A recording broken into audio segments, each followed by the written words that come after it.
Hello YouTube! Today is a very special day in the year because we're gonna get to try our first batch and we want to share this experience with you. So Yubai is already in Jingmai. We're at the end of February. I'm still in Pu-erh city. I'm gonna go to Jingmai in a couple of days, and she already processed a little batch of tea, about 5 kilograms, and she sent it to me, and so we're gonna try it. So you can have a look at the leaves. So it's very early spring tea. Huh?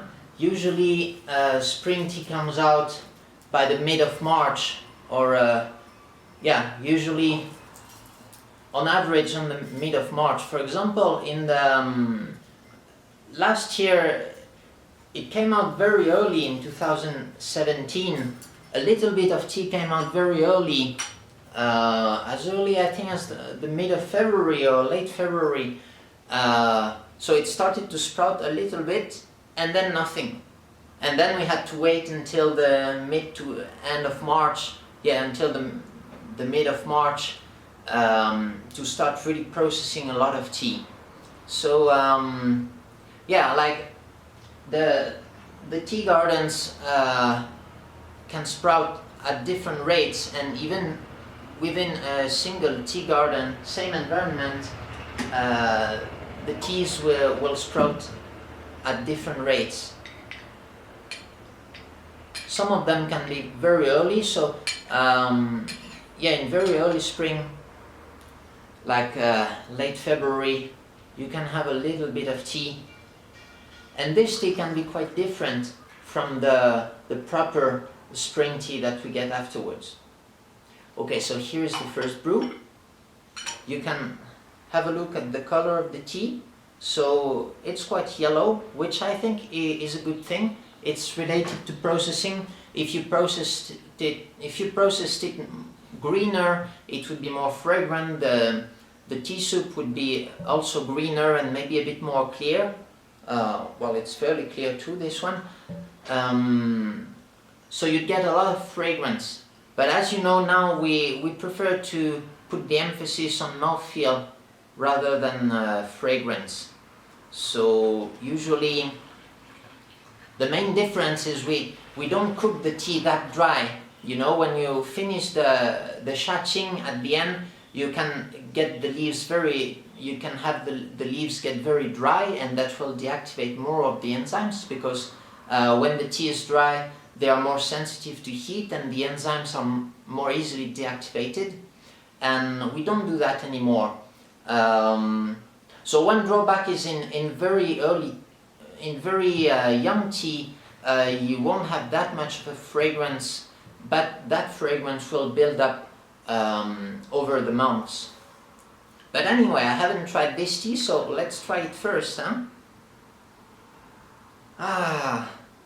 It's great to have that smell, you know. It's like the start of a new year. You have that very unique smell, unique to spring tea, you know. You can have a look at the leaves here, and well, I can see a lot of huangpian in the tea. So you know, that's the yellow flakes. Usually it's because the raw material is too thick. Some of the leaves are too thick, and that's quite typical of very early spring harvests, because at that time, well, for some reason it seems maybe some leaves can grow a little bit during winter or something like that, and so you have some very slow growing leaves that by the end of February have that fairly thick skin, and so when you process the tea, it's hard to cook that skin, and in the end it turns into a huangpian, a yellow flake. It's a bit similar to what we have in late autumn. In late autumn we also have a lot of huangpian. I think this is mainly due to the genetics of tea and the development throughout the seasons, you know. So in very early spring tea, the first brew can be a little bit, can feel a little bit muddy, little bit troubled, because there can be many hair on the buds, and that will make the first brew or the rinse a little bit muddy. But it's not a problem at all, actually. Well, this tea doesn't have this trait.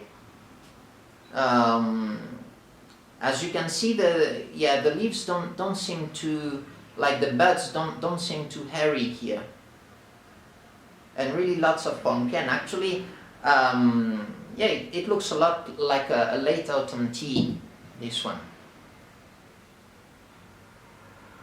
So, so this tea was processed about 4 days ago in Jingmai.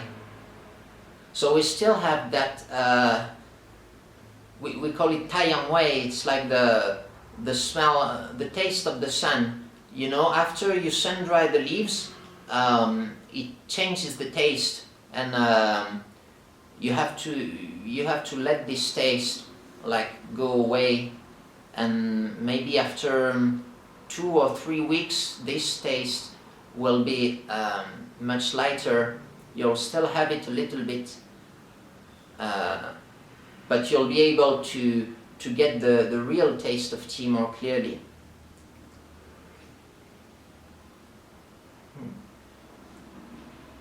So of course this is Shanghai Cha, like this is from the natural tea gardens, and this is all very young trees.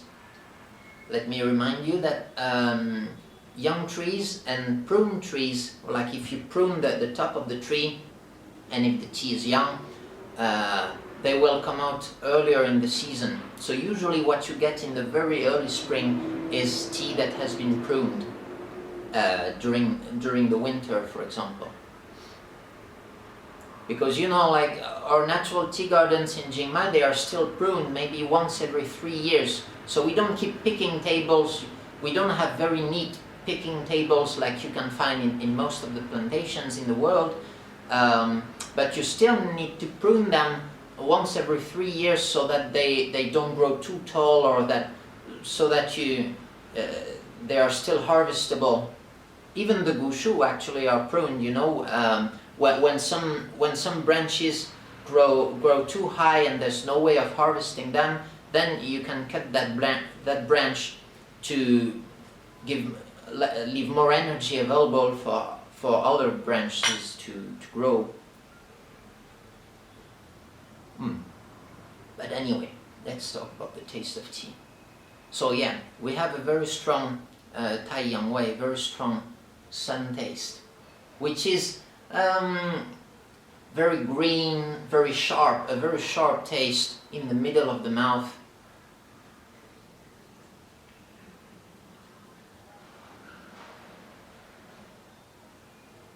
A little bit of bitterness, but not that much. So far, I would say not much fragrance beyond that young tea fragrance, like that taste of the sun, and simply like fresh tea fragrance. But you know, fragrance, well, it depends on how you process it, but even if you process it quite green, maybe you need to wait for maybe 2 weeks before you can get more of the fragrance coming out, really.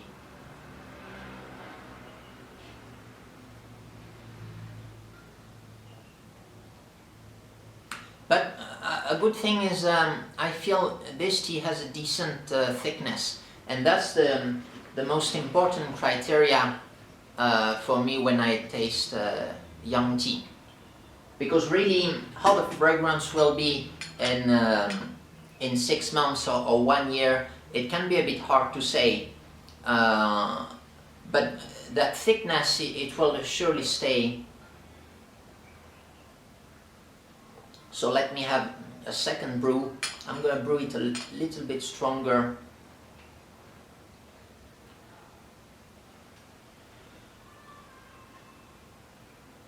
So I think Yubai did a great job here in processing tea. I like that way. We have like dark green leaves and yellowish stems. This is obtained by starting with a high temperature, and then so you use a high temperature for a few minutes, and then you take the fire out, and you let it cook for a long time, maybe 15 minutes after that. So the overall one session should take about 20 minutes, and by having two time temperature couples like this, you know, first high temperature short time and then low temperature long time, I think that's how we get the best result as far as mouthfeel goes.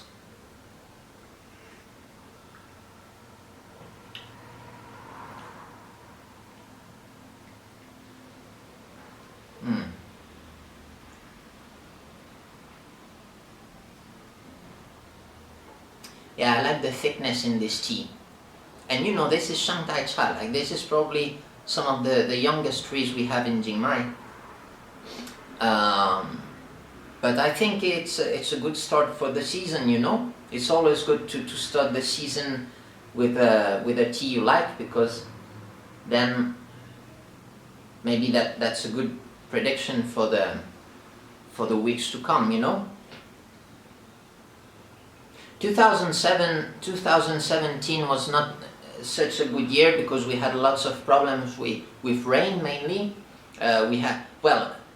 In 2017 we had a cold winter, so the harvest was quite late, and then we had early rain, so even during early spring we had a couple of rains. Well, it turned out not so bad. I mean, the teas we have we're quite satisfied with that, but we hope that this year, if we have better conditions, maybe we can try to make even better tea. Let's see.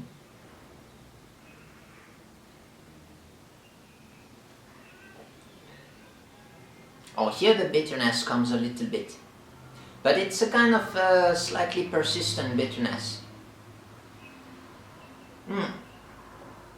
You know, yeah, I was thinking about that bitterness. Like, you have two kinds really. You have the kind that stays in the mouth for a long time, and the kind, so I would say it's like persistent bitterness, and you have like short-lived bitterness. You get the bitterness for maybe 2 or 3 seconds, and then it vanishes, it disappears, and then it reveals the sweetness of tea behind it.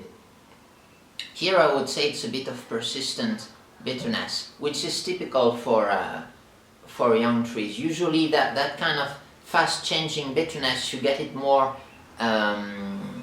in older tea gardens. Not necessarily harvesting older trees, but like just in the ancient tea gardens, even if the tea trees are young, usually you can get more of that bitterness. But anyway, that fast-changing bitterness wouldn't be a characteristic of Jingmai. You can have it in some parts of Jingmai, but not everywhere.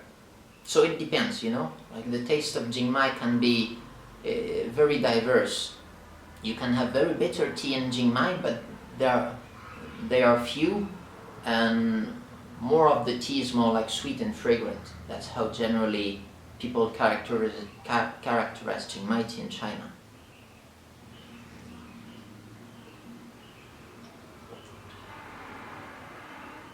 So yeah, so far, like extremely young tea like this, it doesn't have as much richness, as much complexity as what you'd get after a couple of weeks or months, you know. So after we process every batch, like after every night of tea processing, well, on the next day we try our batches. Once they are dry, you know, maybe you can wait for 1 or 2 days before tasting them, and then that gives you a very rough idea of how the tea might be. Well, at least like you can check if there's any obvious defect in what you did. Maybe you can check a bit the characteristics of the tea gardens, you source the leaves from. But at this point, after like 1 or 2 days after processing, the fragrance of tea, the characteristics don't come out that much. Well, first, because they are obstructed by that taste of the sun, like your leaves have just sun-dried, and you have that very strong, sharp fragrance and sharp taste in the mouth. And then because, yeah, I feel like this tea, even after processing, right after processing, there are processes occurring in the leaf, and that will change the characteristics of tea. Actually, what I say is even true for black tea, you know. Usually, black teas, especially sun-dried teas, I would say. Yeah, I think it's more about sun-dried teas, you know. Like sun-dried teas, you have to wait for maybe a month before they reveal their full richness. When it comes to oven-dried teas, like dried teas with hot air, well, they will change. On the day, like I often drink with my friend Jingmai, he goes to the mountain every day and brings back some freshly processed black teas, and yeah, they taste very good. They have that baked fragrance, but this fragrance is also short-lived, you know. Well, it's quite strong when it's out of the oven, but then after a couple of weeks it will disappear, and then you will have the true profile of the tea.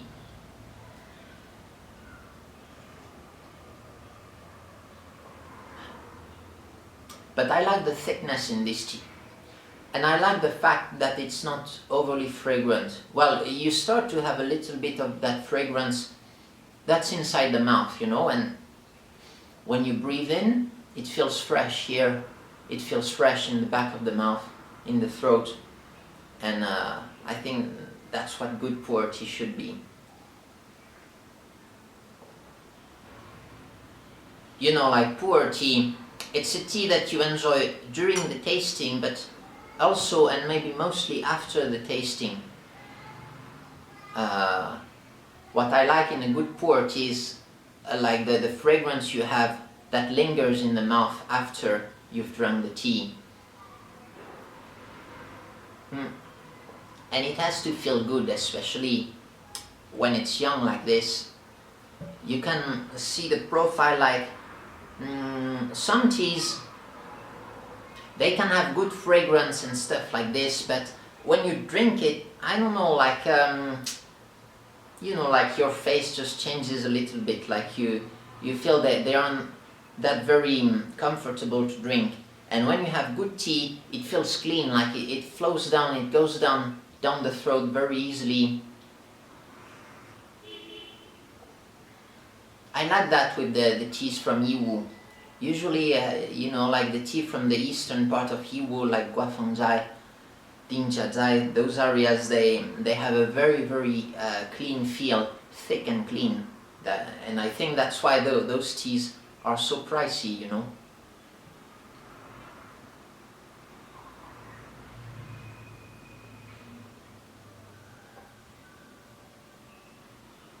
So now, yeah, it's more about sweetness now. Don't have that much of that persistent bitterness that I talked about during the second brew, but maybe because I brewed it a little lighter on this one. Okay, let's keep it quick. I'm gonna do a last brew, and this one is gonna be very strong. I'm gonna keep it for maybe 1 minute, and that way we can get well, let's say the last opinion of that tea during that session, you know. If you really want to test the tea, I really recommend you brew it very strong. Oh, sorry, I just had to change the battery of my camera. Okay, so let's have this last brew. I brewed it about 2 minutes. So you can see that the tea soup is a little bit darker, but not that much. And it's quite normal, like, well, it's really due to the tea being young. Good, we have more thickness, more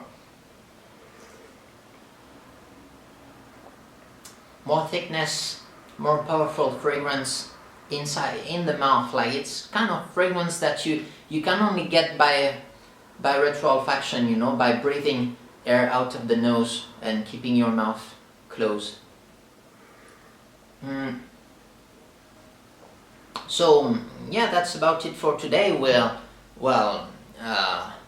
Of course we'll make other batches, and we'll keep monitoring how those teas evolve, and only at the end of the season we will make the blend, make our different products according to the origin of the tea leaves and the taste of each batch.